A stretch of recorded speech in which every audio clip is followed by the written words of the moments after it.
In the last video, we were introduced to the const constant keyword, which allowed us to make variables remain constant. Now we can do the same things with objects and functions, which we're going to look at today. So you see that I've already went ahead and I've created a new class. I have the lemon class here and the corresponding header file. So I'm going to go in there, I'm going to go and start up what we've always done. I'm going to write our class. We'll be using the lemon class as always.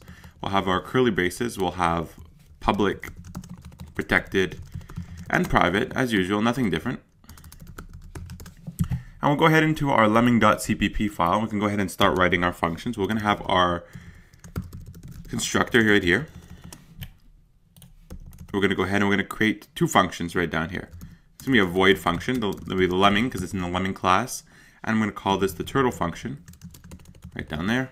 And I'm going to go here and I'm going to call the second one the turtle2 function. And I'm going to write const over here, which is going to mean it's constant. Now you're going to write that between where you write the function and where you start your body, so the opening of the curly brace. So right there, remember that right there. We can go ahead and put some text in here to make sure we know what's going to be going on later. So we can say this is from the turtle2 function. It is constant. End the line. And then over here, in this first one, I'll write cout. This is from the turtle function. It is not constant. End line. And just for the sake of knowing what's going on, I'll write something in our constructor. Just so we can see exactly what the purpose of the constructor is and where it's appearing. Okay, so we have our three functions designed here and we have a bunch of errors, which means we need to go ahead and prototype these inside of the header file. So we go into our header file and we're going to write everything that's not part of the body. So I can write void turtle function right here, and I'm going to write void turtle2 function, and I'm still going to have to write const before I go ahead and write the semicolon there. So remember, everything that is not included in the body, so everything outside of your curly braces will need to be placed in the header as well. So we have all those there as well. For our three functions, we see that our error messages go away, and now we're ready to go to the main and actually take a look at these. Now we know that if we want to go ahead and access the content inside of our classes, we need to go and make some objects. So let's go and do that now. We want to access the lemming class. We write the name of the class. Then we want to create an object. It could be called whatever you want, but I'll keep it simple and call it lemming object. Now if I want to access a function inside that class, I would need to write lemming object, put a dot separator, and then write the name of the function I want to access, in this case the turtle function. And now I never specified this object to be constant. And I also never specified this function to be constant. Remember, if you go back to the lemming.cpp, I only said that the turtle2 function was the constant one with the const keyword. I never said that with the turtle function. So with a non-constant or not specified to be constant lemming object and a not specified to be constant turtle function, we should go ahead and get some proper results here. So we press the build and run. We say that this is a constructor because we created an object, so we will write the constructor.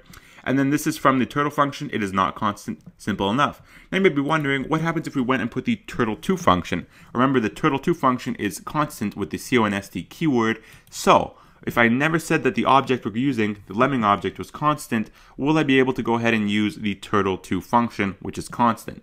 Place your bets right now, and if you bet that it will not work, you lose, and you can PayPal me the money whenever you want.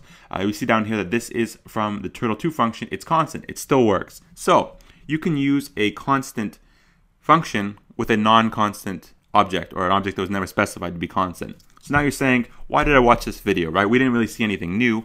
Well, the interesting thing comes with the constant objects. So we can go ahead and create a new object. Remember, we can create as many objects as we want. Each of them has the same goal of accessing your class and allowing you to access things inside of your class. But this one, we're going to say it's a constant object. So we're going to write the const keyword. We now have to write the name of our class, the lemming class. And I'm going to go ahead and call this the constant lemming object. Now, people who program know, and they're probably cringing, that the fact that we're not supposed to normally make things that long because it's prone to typos. But just to keep things detailed so you guys follow along, I will keep them long. Don't worry, I don't do that in my spare time just for these videos. So I can now say constant lemming object. I don't need to write const again on its own because the program is smart enough and it knows that I'm going to be accessing the constant lemming object. And now if I went ahead and used the turtle function, which was not a constant function, do you think it's going to work? Now I would have to PayPal you money if you said it wouldn't work, because now we get the error. It says we cannot use it because we cannot use a non-constant function with a constant object. If I went ahead and tried to build and run this, we'll see the build failed, it doesn't work. Now, if I went ahead and used the turtle2 function, which was a constant function with the constant object, now we see the error message goes away, and I can successfully build and run this. And we see we have two constructors this time. Remember, the constructor appears every time you create an object. So if I made a million objects, you'd have a million constructors appearing. So just keep that in mind. So I hope you guys enjoyed this video. If you have any questions regarding constant objects or constant functions, feel free to leave them in the comments below, and I'll answer them as soon as possible. I'll have more videos coming later on in this series. I hope you enjoy them.